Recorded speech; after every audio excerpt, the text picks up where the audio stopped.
Paramashivoham. Om Nithyananda Paramashivoham. Om Nithyananda Paramashivoham. Om Nithyananda Paramashivoham. Om Nithyananda Paramashivoham. Om Nithyananda Paramashivoham. Om Nithyananda Voham. Om Nithyananda Paramashivoham. Om Nithyananda Paramashivoham. Om Nithyananda Paramashivoham. Om Nithyananda Paramashivoham. Om Nithyananda Paramashivoham. Om Nithyananda Paramashivoham. Om Nithyananda Paramashivoham. Om Nithyananda Paramashivoham. Om Nithyananda Paramashivoham. Om Nithyananda Paramashivoham. Om Nithyananda Paramashivoham. Om Nithyananda Paramashivoham. Om Nithyananda Paramashivoham. Om Nithyananda Paramashivoham.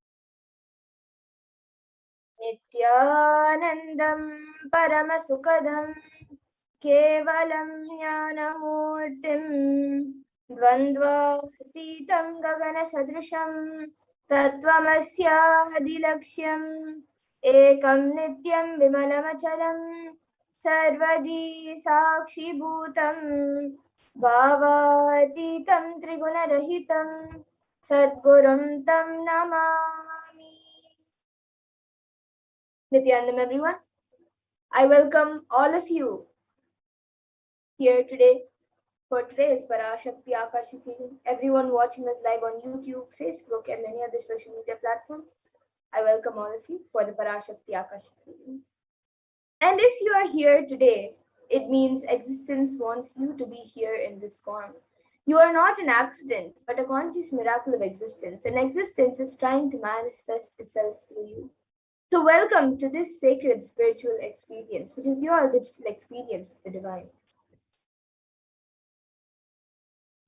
And this may be what you think as your first time in the presence of a divine cosmic being, but this is not the first time this energy has graced planet Earth. So if you're watching this now, it is not a coincidence. It is a cosmic intervention in your life to make you manifest what you want to make a reality in your life. Now, some of you might be wondering, how exactly is this possible and how has this worked before? So here today, in this program, you can experience these answers through the powerful cognitions as referenced from the ancient texts of Hinduism, revived by the Supreme Pontiff of Hinduism. And now let us look at more about who Devi Parashakti is, who is none other than the Divine Cosmic Mother herself. So Devi Parashakti is the ultimate pure feminine consciousness, the Cosmic Mother.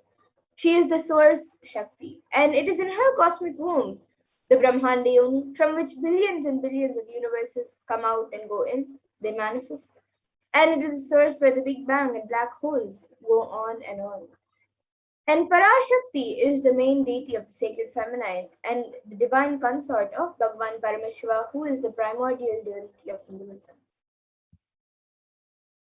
And the supreme point of Hinduism beautifully says that the first and foremost relationship is mother. The ability to learn and even the idea to relate starts with the mother. How to relate starts with the mother. So understand your idea to relate and your ability to relate starts with the mother. A mother is a too important way to connect with what you think as life. In the Vedic tradition, our rishis were aware that your ability to connect with the mother should be directed to the cosmos. It should inspire and it should awaken your higher consciousness and help you to reach your ultimate self. And connecting with life through the mother is the most sweetest, the most beautiful, and the most easiest form to ever connect through. And today, out of his extreme love and compassion, the supreme pontiff of Hinduism is manifesting Devi Parashakti herself and gracing us, answering all of our questions, attending to each and every one of our prayers, giving boons, healing us, revealing our past, present, and future, delivering profound spiritual truths, and ultimately giving us the experience of Paramashivoham itself. Now let us understand what exactly is the Baba Samadhi Darshan, what is the science behind the Baba Samadhi Darshan that we are all going to witness today. So the word Samadhi has two words. So the word Sama means oneness and Adi means source. So Samadhi means one with the source and Baba means attitude or aspect. So Baba Samadhi means being one with the source through this aspect. And darshan is when you come face to face with the cosmos. It means when you have a glimpse of. So in the Vedic tradition, it is used to describe the moment when you behold a deity, an avatar, a saint, or an enlightened being. As just seeing such a being can cleanse the karmas of lifetimes and create a deep lasting transformation in the receiver, in all of you, in all of us, in everyone. And darshan is the powerful superconscious vibration that is present around an avatar at all times. And he simply radiates darshan just as the sun continuously radiates light. And the auspicious moment when the receiver is able to catch it becomes the moment of darshan for you, raising you to the next level of superconsciousness. And that is like hitting a reset button on your being. And a few fundamental understandings that all of us need to have about the science of Baba Samadhi Darshan is that divine cosmic beings are real. They manifest from Kailasa, the enlightened time space zone, through deities and incarnations. And the divine cosmic beings manifest through Archavataras, deities in temples, and through Baba Samadhi Darshans in Nijavataras, incarnations. And the Bhava Samadhi Darshan is the science where the Nijavatara manifests Paramashiva, the consciousness. And it is where the formless, the being of Paramashiva, expresses through the Divya Sharira or the light body and manifests as Nijavatara, the physical form or embodied form for us to experience Paramashiva. So here all of you can now see an example of how Devi Parashakti expresses through the being of Rajarajeshwari and manifests as the Nijavatara, the physical form through Devi Meenakshi. And the Archavatar, the deity, reflects the consciousness and the manifestation, the being of the superconscious energy. But unfortunately, human beings are not mature enough to receive the higher level experiences from the Archavatar directly. And so the avatar, the physical embodied form, comes down to bridge the gap and create an experience of superconscious energies in all of us. And The Bhava Samadhi Darshan awakens your Kundalini Shakti, which is the latent potential energy in every human being. And this influx of superconscious energy visibly slows down the aging process as well as improves immunity to disease. And during the Bhava Samadhi Darshan, the whole brain comes alive, turning into a superconductor of conscious energies that heal, empower, and transform our lives. And another natural phenomenon which takes place in all of us is the mirroring of neurons. So during the Bhava Samadhi Darshan, our neurons mirror that of the avatar. And the mirroring of neurons activate and process all the observed movements or information of the avatar just by seeing. That is, the entire body can silently and without moving perceive what is happening elsewhere through a process of direct observation, experiencing the superconscious energy radiated by the avatar. And the Akashic readings, which are the readings from the cosmic archives, is not a prediction. It is beyond space where creation and destruction happen simultaneously. The past, present, and future start in the dimension of time. But because the Akashic records are stored in the Akasha, the space dimension, there is no present, no there is no past, no present, and no future. That is why what you called as happened, happening, and yet to happen is already clearly recorded in the Akashic records. And now let us have a small glimpse, small introduction of who exactly the Supreme Pontiff of Hinduism is, the one who is giving us this pure and great science of Bhava Samadhi Darshan out of his extreme love and compassion for all. So the Supreme Pontiff of Hinduism, Jagat Guru Mahasannidhanam, His Divine Holiness Bhagavan Sri Nithyananda Paramashivam, is the reviver of Kailasa, a macrocosmic, ancient, enlightened Hindu civilizational nation. And the Supreme Pontiff of Hinduism is the 1008th incarnation of Paramashiva, recognized incarnation of Paramashiva as per Hinduism. And he is recognized as incarnation by his predecessors who are enlightened masters and adepts. And the Supreme Pontiff of Hinduism has made the science of power manifestation, yoga, and temple based activities a lifestyle for humanity. And the Supreme Pontiff of Hinduism is ordained as the 233rd Guru Mahasannidhanam of the Kanchi Kailasha Sarvanya Peetham, which is Tandai Mandala Adinam, the incumbent emperor of Suryavamsha Sarangi Samrajyam, the present 293rd Jagat Guru Mahasannidhanam of Kailasonata Shyamala Peeta Sarvanya Peetham, and the present Mahamandleshwar of the Mahanirvani Akada, which is the largest apex monastic order. And the Supreme Pontiff of Hinduism is also the 1008th Acharya Mahamandleshwar of the Atal Akada, the ancient apex body of Hinduism, the present 23rd Guru Mahasannidhanam of Dharmamukti Swargapuram and is elected as the Supreme Pontiff of Hinduism by a congregation of over 1,000 Hindu leaders in 2015.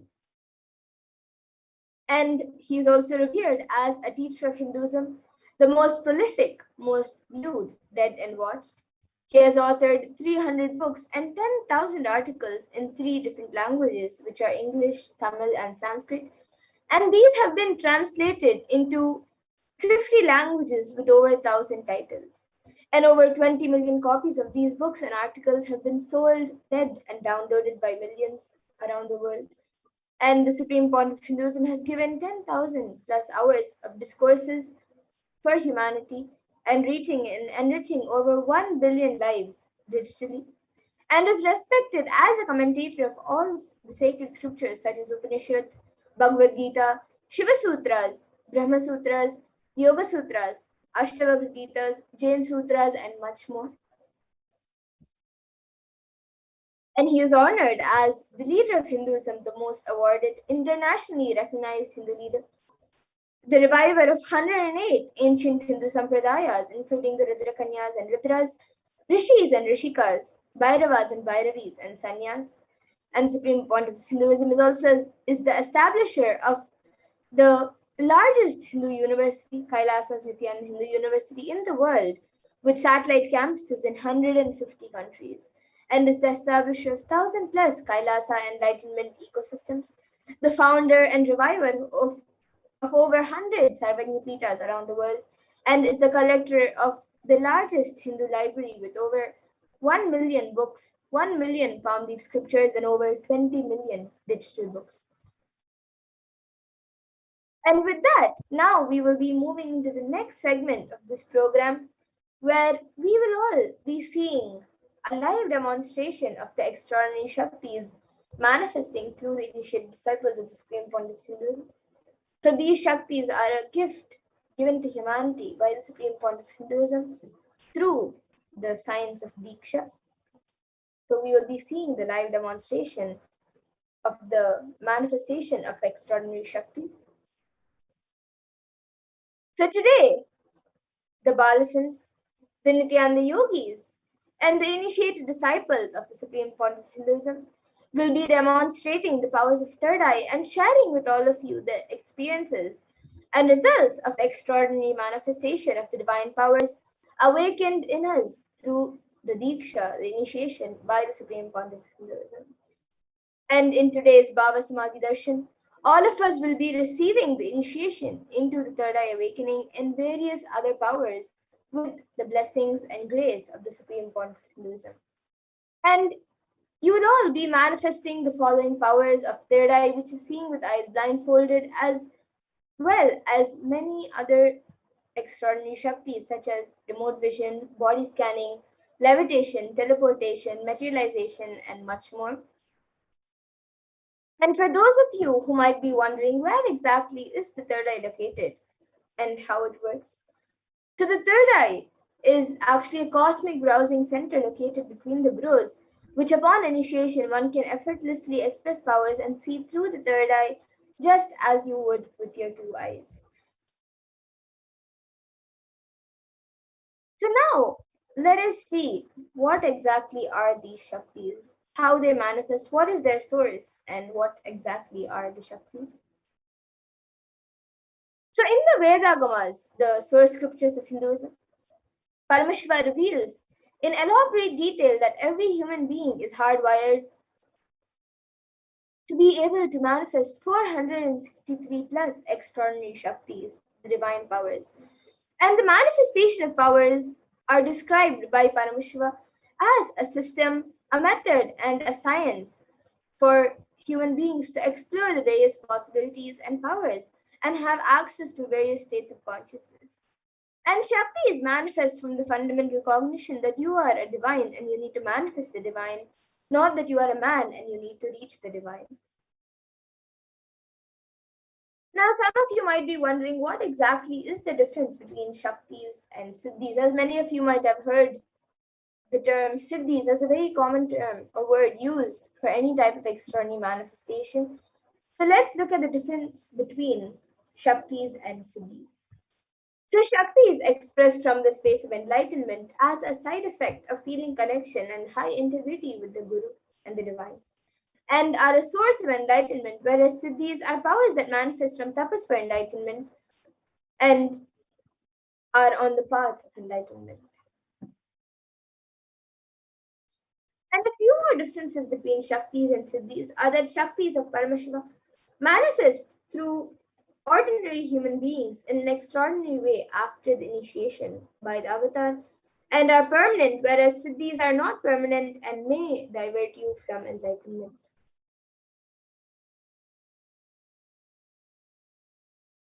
And the source of all these Shaktis, Paramashiva, is the primordial divinity in Hinduism, the ultimate reality and cause, which is self-effulgent, Swayam Prakasha, all-pervading, unchanging beyond time, space, form, and causality. And as the fundamental base of Avyakta, the unmanifest, and Vyakta, the manifest existence, he performs the Panchakritya or the five cosmic acts of Shrishti, which is creation, Sthiti, which is sovereign rulership and maintenance, rejuvenation, Throbhava, which is pulling out the delusion, and Anugraha, which is liberating grace for all living entities. And now, the Supreme Point of Hinduism, the avatar of Paramashiva, Supreme Point of Hinduism, Jagat Guru Mahasannidhanam, His Divine Holiness, Bhagavan Sri Nithyananda Paramashivam, as the 1008th living incarnation and representative of Paramashiva and the reviver of Kailasa, the ancient enlightened Hindu civilization nation, and the great cosmic godless in the nation. So ever since the beginning of the civilization, the Sanatana Hindu Dharma has been a cradle of enlightened beings and highly advanced sciences. And it was where the science of living enlightenment and the Shaktis, the extraordinary Shaktis, was lived and taught as a lifestyle. And for the first time in modern day, the supreme point of Hinduism is reviving these yogic sciences and transmitting it to the world at a record breaking pace which is never accomplished before.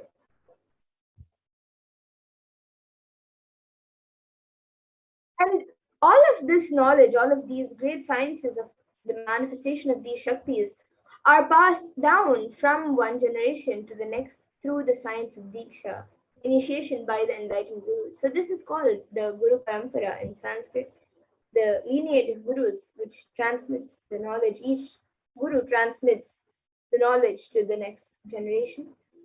So the supreme point of Hinduism, being recognized as an incarnation at a very young age, was trained and taught these sciences to revive the initiations and knowledge repositories for billions to manifest the science of our manifestation. From the disciplines of Vedanta, Tantra, Sri Vidya, Yoga and Yogic powers, Mantra Shastra, Siddha Vidya, science of Aushadha, Advaita, Bhakti Yoga, Paramashiva Jnana, Paramashiva Vijnana, and much more. And here, all of you can also see all the various gurus, the great rishis and munis and siddhas, superconscious mutants who know the science of incarnation as per Hinduism, predicted and recognized the supreme point of Hinduism as an incarnation of Paramashiva and Parashakti. So you can see all the gurus who have trained and taught Swamiji into these extraordinary Shaktis ever since he was young. You can see Mataji Vivekananda Puri, Yogi Raj Yogananda Puri, and many more.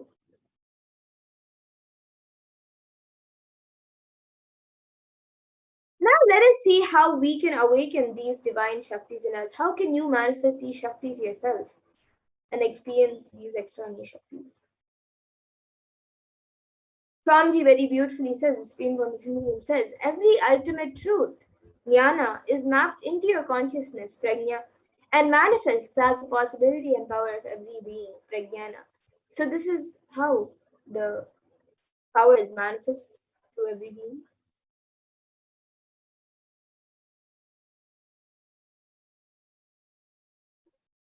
So now let us see how the science of power manifestation is authenticated through four aspects of evidences or pramanas.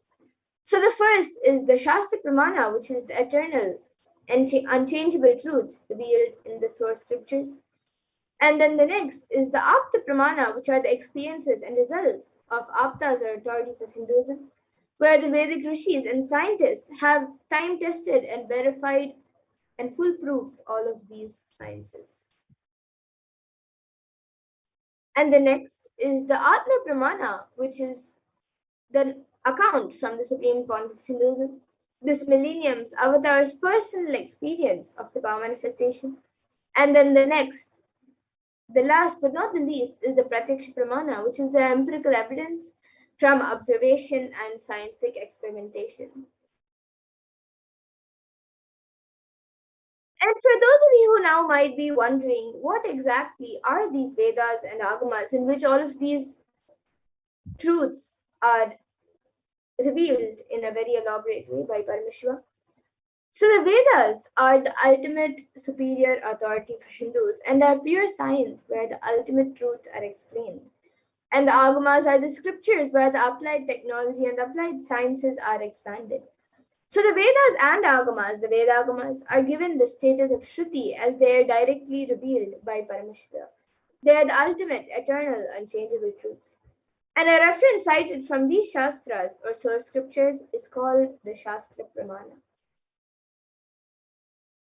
And with that, let us all now get ready to witness a very unique and very exciting demonstration of the powers of third eye.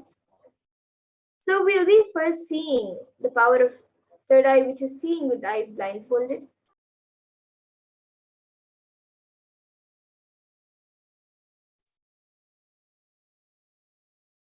So we'll be first looking at the 4 pramanas for this power.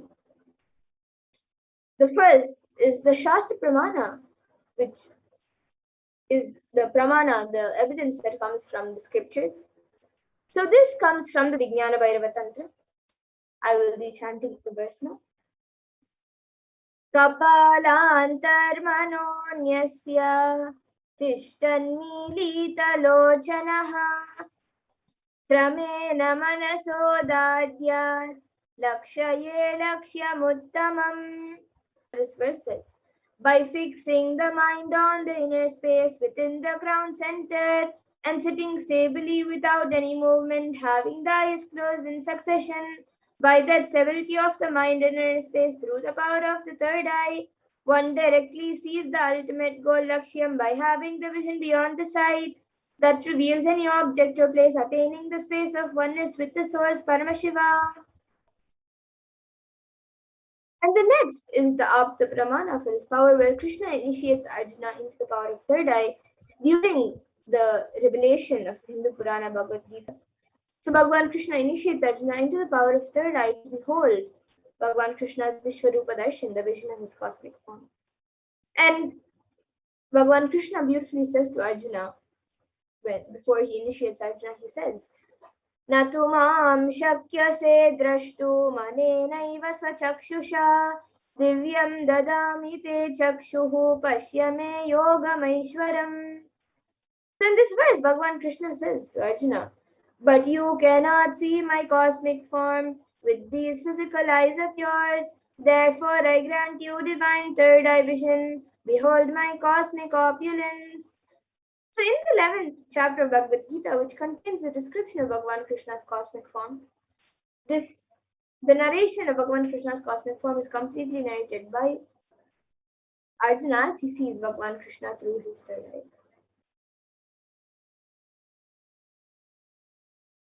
And the next is the Atma Pramana in Swamiji's own words.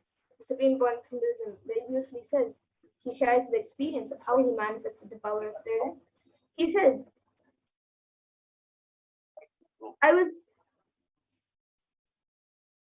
the first experience is that I was able to see everything around me, above me, the whole 360 degree, 10 directions, below me, everything. I realized not only I was able to see, I was able to feel and experience all of that as me. And then the next is the Pratyaksha Pramana. So all of you can see that here, using a PET, a PET scan, a positron emission tomography, study measures were done on the Supreme Point of Hinduism himself, and his brain waves were measured. And it was measured that when doing daily activities, there is high activity in the brain where the third eye is located. And when in deep samadhi state, only the third eye region is active, and almost 90% of the rest of the brain is at peace.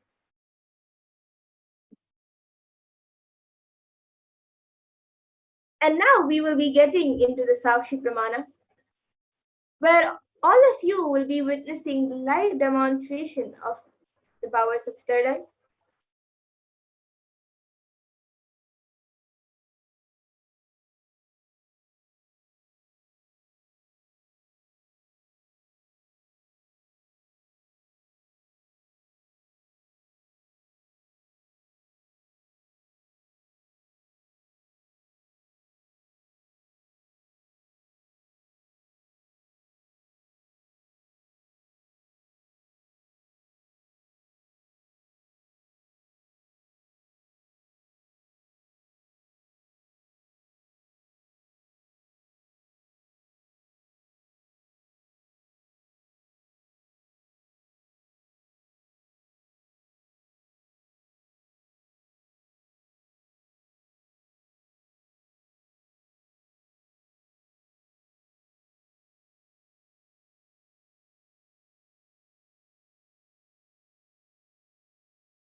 Now we will be getting into the live demonstration of this extraordinary Shakti.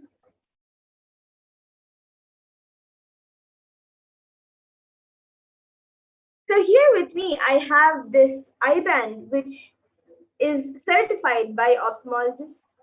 And in the front, it is a thick opaque plastic sheet. And in the back, there is thick black sponge which will not allow any type of light to enter. So you can see the eye band, and into these two holes over here, my eyes will be going into, and it will also be covering the bridge of the nose. And this eye band is actually usually given for people who are suffering from insomnia. So it covers all the light around the eyes so they can have a peaceful sleep. So now this eye band will be put on my eyes by a volunteer. And then any of you watching us live on YouTube on Kailasa's HDH Nithyananda YouTube channel, you can put your comments in the live YouTube comment section. It can be anything that you would like me to read, and I will be reading out your comments. So now a volunteer will be putting on the sideband for me.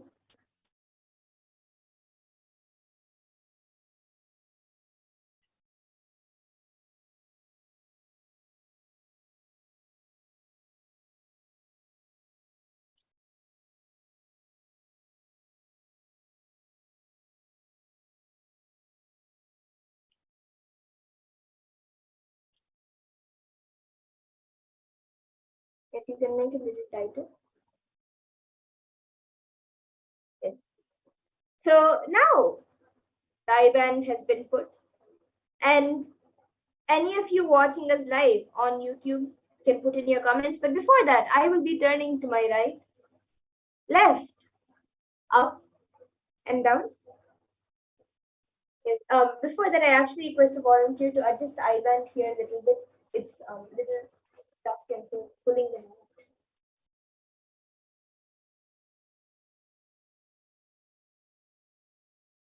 Yes. So now the YouTube, I will again be turning to my right, left, up, and down. So any of you watching us live on YouTube, you can now put your comments. It can be anything that you would like me to read.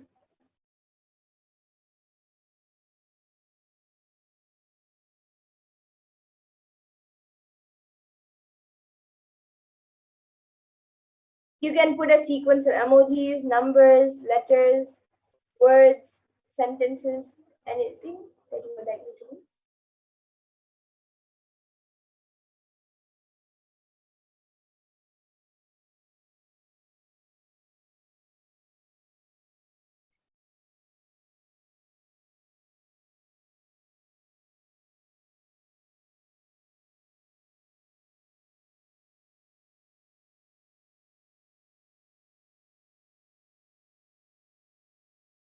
You can put your comments in the Kailas as Kailas as SPH Nithyananda YouTube channel.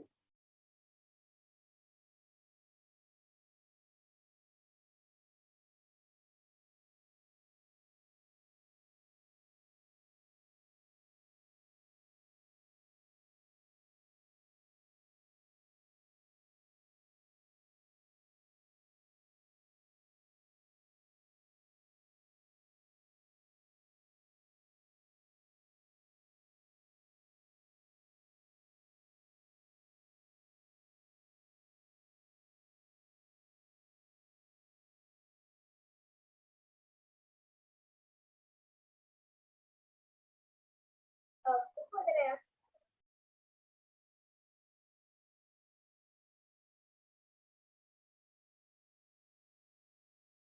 anyone watching us live right now, you can put your comments. Yes, we have a comment from Dan Hula um who has put Glennis is beautiful.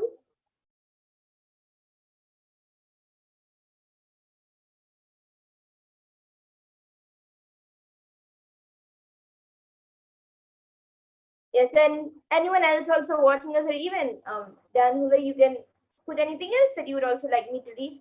It can be anything, a sequence of emojis, numbers, words, letters, or a sentence that does not even make sense at all.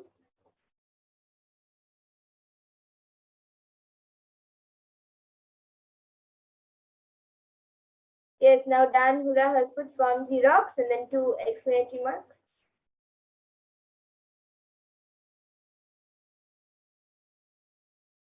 And you can also put things in different languages or anything else that you would like me to read. It can be anything that you think I may not be able to read, a scientific term, or anything, a random sentences that does not even make sense.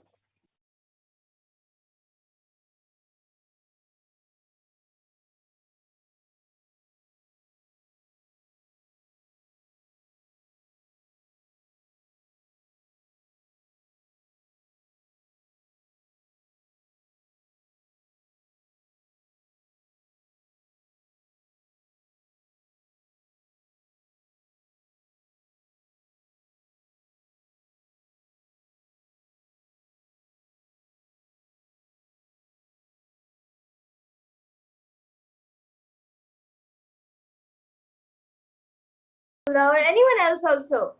If you're watching us live, you can put a sequence of emojis, numbers, letters, words, sentences, anything that you would like me to read. And after this, we will also be having the power of body scanning. So if you would like a body scan, you can even put a request for a body scan and we will be doing a body scan for you.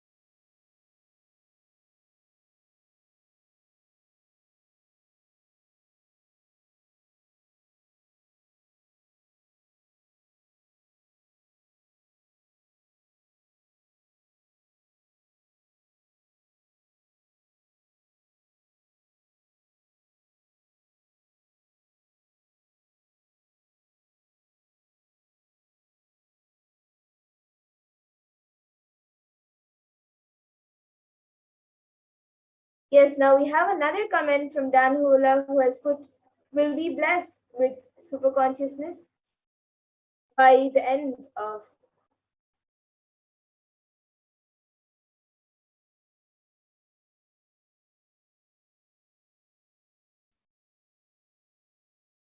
by the end of question mark.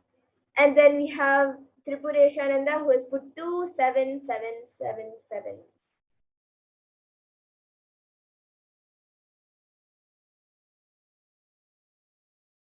So all of you can also see the comments are being projected for all of you.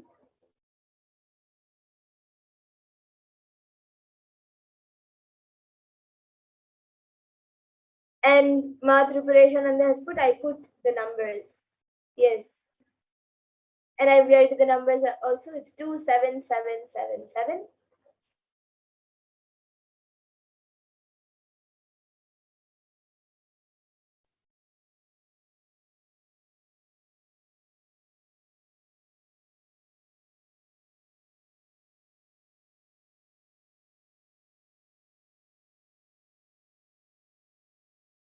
And Dan Hula, you've asked, will we be blessed with super consciousness by the end of 2021?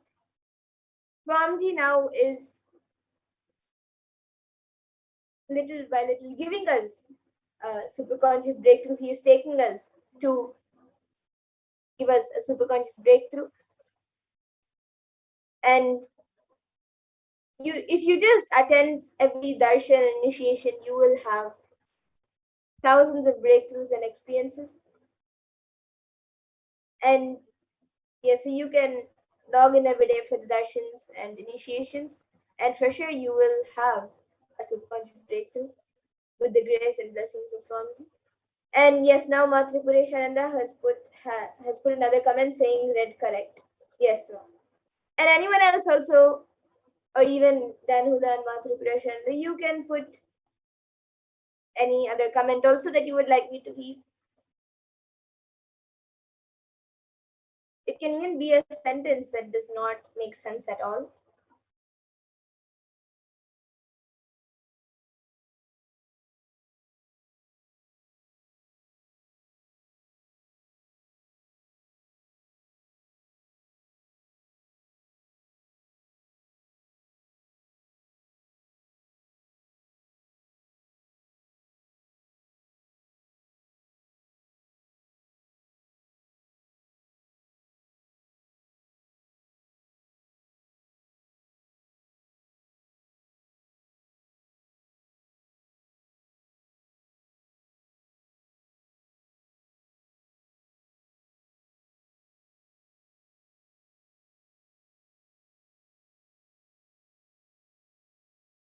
Would anyone else also watching us right now? Anyone else viewing us right now? If you would like to put any comments, you can put your comments in. Before we move on to the next power of body scanning,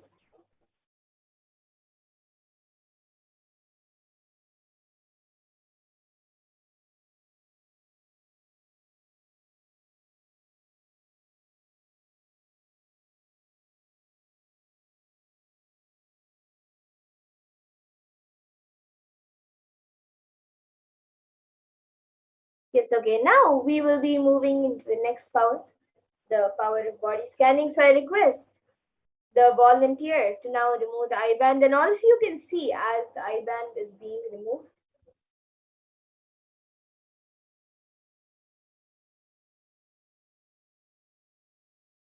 All you can see as the eye band is being removed.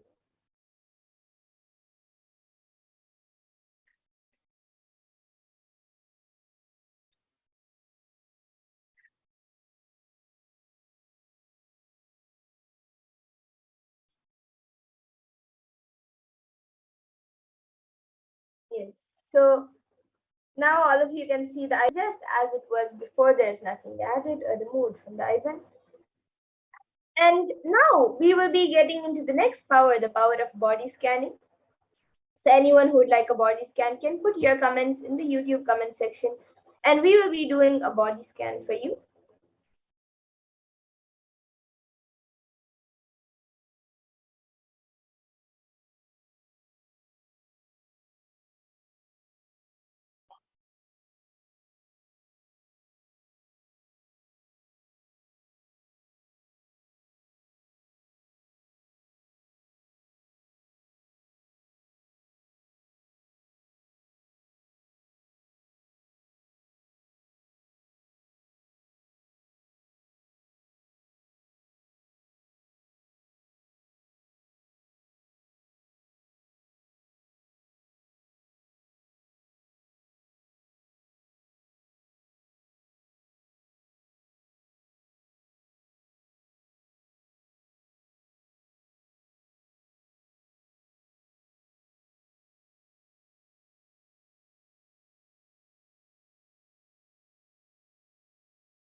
Yes, so now we will be getting into the next power, the power of body scanning. So anyone who would like a body scan can put your comments in the YouTube comment section. And for those of you who are new and do not know exactly what the power of body scanning is, the power of body scanning is where one awakens to the ability to scan any illnesses, diseases, or medically diagnosed issues, or any other problem related to the body. And so we'll be able to see what problem is there. And the best part is we will be able to scan the root of the problem as well as give a solution for the problem through the awakened third eye. So now we'll be going through the 4 pramanas for this power of body scanning. So the Shastra Pramana, the scriptural reference for the power of body scanning, comes from the Vijnana Bhairava Tantra. Swadehe jagato vapi sukshma sukshmataraani cha tattvani yani nilayam dhyatvante vyajyate para. And in this verse, Bhagavan Paramashiva says, cognize deeply that from the subtle to the subtlest constitutive principles of your whole body, Swadeha, or the whole universe simultaneously consist of the essential reality. They are being absorbed in their source cause Paramashiva. By the experience of such restful awareness, one becomes complete from all thoughts, and the ultimate universal divine power, Paradevi Adi Shakti, is revealed. and the supreme power manifestation happens. And the next is the Apta Pramana for this power of body scanning, which comes from the life of a Siddha. So this Siddha was, uh, his name was Terayar, and he was one of the prominent disciples of Agastya. So one day a man suffering from a severe Agastya for healing, and Agastya then uses the power to identify the root cause of the headache. And he reveals that there is a small terai, a type of frog, sitting in the person's brain, and due to that, there is a headache. And Agastya then immediately instructs his disciple Teraya to perform overhead surgery and remove the frog. And after the surgery is completed successfully, the person is healed and cured of the headache. Thus, Teraya gains his name. And the next is the Atma Pramana, which is an account from the life of the Supreme Point of Hinduism. So, on the 22nd of December 2019, the Supreme Point of Hinduism revealed how he uses the power of body scanning. Paraphrasing his words, only when I had the multiple compound hand fracture, I was forced to go for surgery and therefore for medical checkups related to that. At that time, they detected heavy metal quantity in my different organs. It was revealed that I had been poisoned without our knowledge. I immediately used diagnostic methods instead of medical facilities to study the body condition due to the poisoning. Through body scanning, I found out what the problems, imbalances had happened, and where balances had to be done. I used allopathy as a second opinion to verify my findings. And the next is the Sakshi Pramana. So here all of you can see a few out of thousands of sharings where the disciples and devotees who have been initiated into these extraordinary Shaktis have successfully manifested the power of body scanning. And just like these few disciples, we have thousands around the world who have also manifested these Shaktis. And even all of you watching us right now, after the initiation, the Diksha by the Supreme Court of Hinduism during the darshans and initiations, you also will be able to experience and manifest these Shaktis. So now let us get into the live demonstration of these Shaktis. Anyone who would like a body scan can put your comments in the YouTube comment section and we will be doing a body scan for you.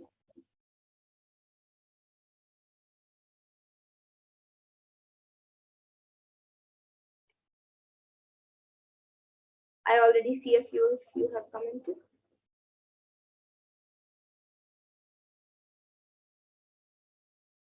So, yes, so we have Dan Hula who has requested for a body scan. Yes, Dan Hula, now I will be doing a body scan for you.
Yes, sorry about the technical glitch. So, Dan Hulaya, what I was able to see for you was that there's you are actually having some irritation on your skin, and I was able to see that your skin is getting very dry, and your skin, like the water content and the hydration that is supposed to be in your skin is not there, so your skin is getting really dry. And that is actually because there is some toxins and some chemicals that um, there is some few things that you're using which has a few chemicals in it and that is actually creating a toxins getting accumulated in your pores. So due to that, the toxins is not allowing your body to breathe and get a proper amount of hydration, and is not able to breathe properly. So I was able to see that you have to take bath with turmeric, and if you have basma, then with basma. And also, so yeah, you can apply it either before a shower, or you can mix it in the water that you're taking a bath with, and you can take a bath with turmeric. And also, I was able to see that you have to once a week you should take an oil bath.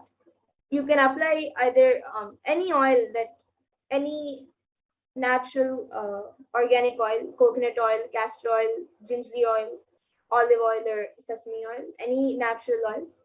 You can apply that on your body completely and take a complete oil bath once a week, at least for the next 4 weeks. And you will see that your skin will be completely healed.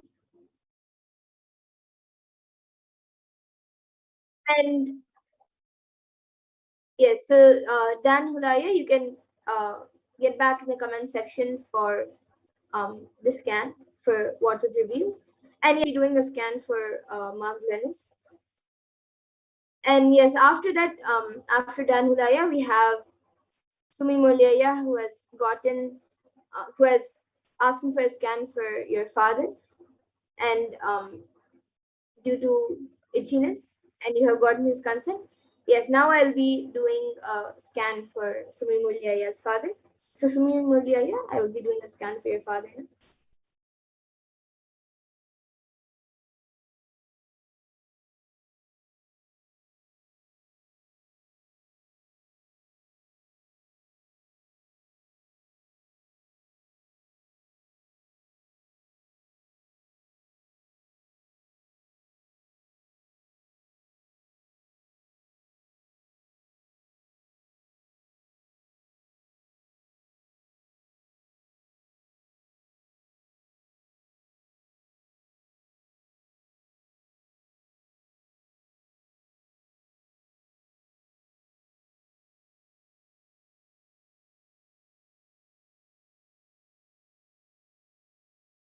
Yes, so Sumi Mulyaya, what I was able to see, the cause for the itchiness is actually due to um, some particles in the skin. So it is sorry, not in the skin, in the blood circulation. So there is some particles in the blood circulation that are going, so because it's in the blood, it is going all over the body, and the um, it is creating the itchiness. And solution which I was able to see for that is he has to start drinking neem juice. And if he's comfortable with it, he should also start doing panchakriya. How much ever he's able to do, he can do panchakriya, even if it's not all the 5 steps. At least whatever he can do, and whichever he's comfortable with, he can do that. But neem juice he should start taking every day, and that will help in healing the itchiness. And yes, now Ma Tripuresha has asked for a scan. Oh, yes, I think you had asked before, Ma. I'm sorry, I didn't see your message. Yes, I'll be doing a scan for you and for your dog.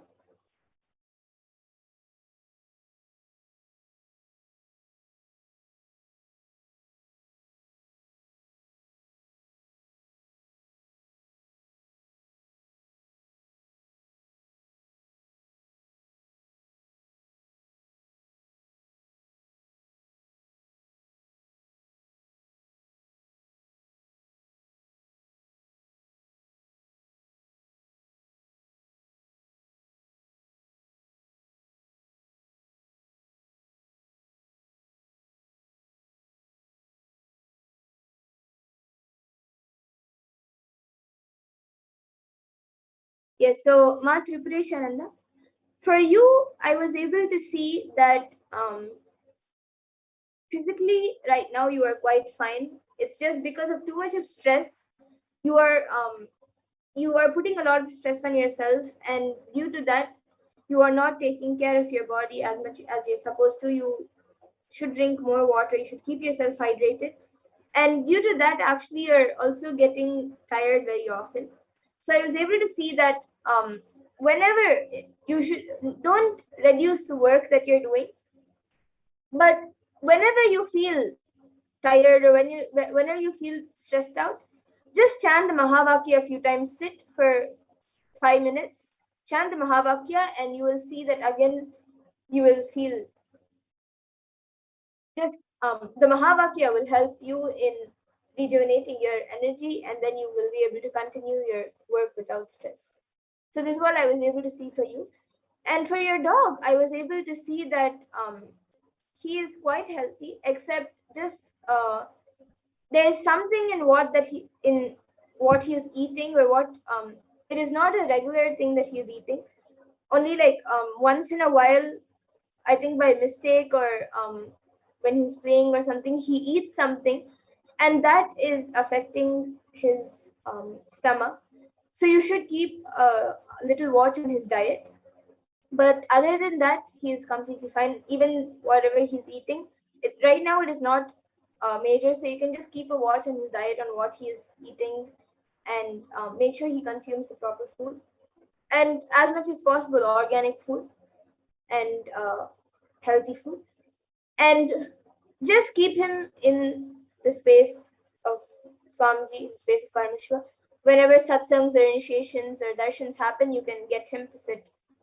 You can get the dog to sit for darshan.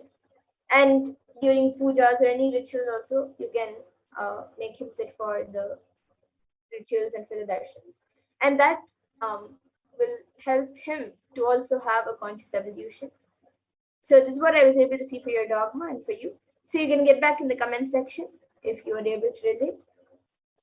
And Dan Ulaya has gone back saying thank you, Ma. And yes, now I will be scanning for Ma Glennis.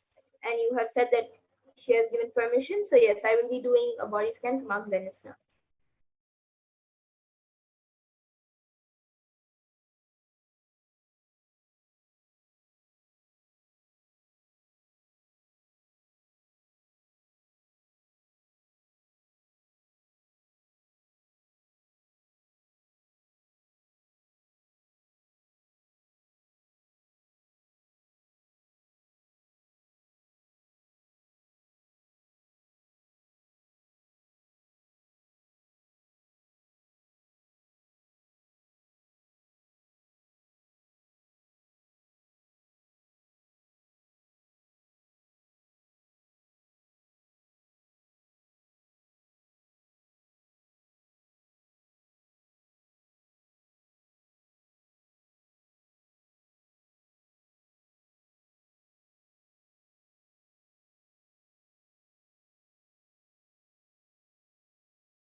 Yes, so Dan Hulaya, what I was able to see for Ma Glennis was that um, physically she is quite fine right now. But what I was able to see that I was able to see that she is going through some type of confusions according to what exactly you do in life, and um, there is also some pain incidents uh, which have happened in the past, and that is actually causing her some pain right now, and it's like it is part of the confusion and frustration that she's going through right now, and due to that she sometimes frequently gets a headache. This is what I was able to see uh, as the thing for her, for Mark Dennis. And the solution that I was able to see for this was to the solution to come out of the confusion, to come out of the frustration and all the pain or whatever she's going through right now, I was able to see the solution for that is to just watch satsangs on any problem that she is going through on that topic. She can watch some satsangs, and whenever darshans and every day when darshan and initiations happen, she can watch the darshans and initiations whenever and have the initiations whenever she's free, and that will help her in she can also watch the completion satsangs where Swamiji has spoken about completion and do the completion techniques, and that will help her in getting healed totally and completely. So this is what I was able to see for Mark Lennis. So Dan Hulaya, you can get back in the comment section if Mark Lennis was able to relate. And Ma Tatpura Tripureshananda has gone back saying, okay, thanks, Ma. Yes, Ma. And thank you for getting back, Dan Hulaya and Ma Tripureshananda. And now with that, I thank all of you who have joined us today for the power manifestation segment. And anyone else also who would like a body scan, you can put your comments every day at 2 a.m. IST and 4 p.m. IST when we will be having this power manifestation segment. And we will now be moving to the further segments of this program where we will be learning about what Devi Parashakti has revealed in the Akashic readings. So please stay tuned for this next segment where we will be learning what we will be learning who is Devi Parashakti, the divine feminine consciousness.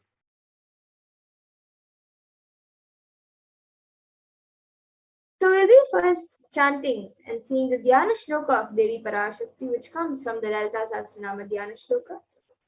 I will be chanting it now.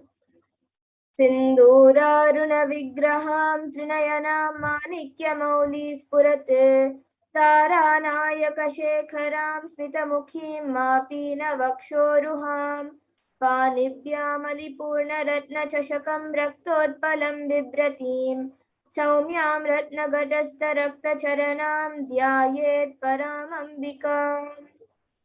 And the translation for this verse says, the Divine Mother is to be meditated upon as shining in a vermilion red body, with triple eyes sporting a crown of rubies studded with the crescent moon, a face all smiles, a splendid bust, one hand holding a jewel cup brimming with mead and the other twirling a red lotus. And another Dhyana Shloka of Devi Parashakti, which comes from the Lalita Sahasranama Dhyana Shloka, says, अरुणां करुणां तरङ्गताक्षीं धृतपाशाङ्कुशपुष्पबाणचापाम् अनिमादिभिरावृतामयुकैः विभावये भवानीम्. And the translation for this is, I meditate on the great Empress. She is red in color and her eyes are full of compassion. She holds the nose, the gourd, the bow, and the flowery arrow in her hands.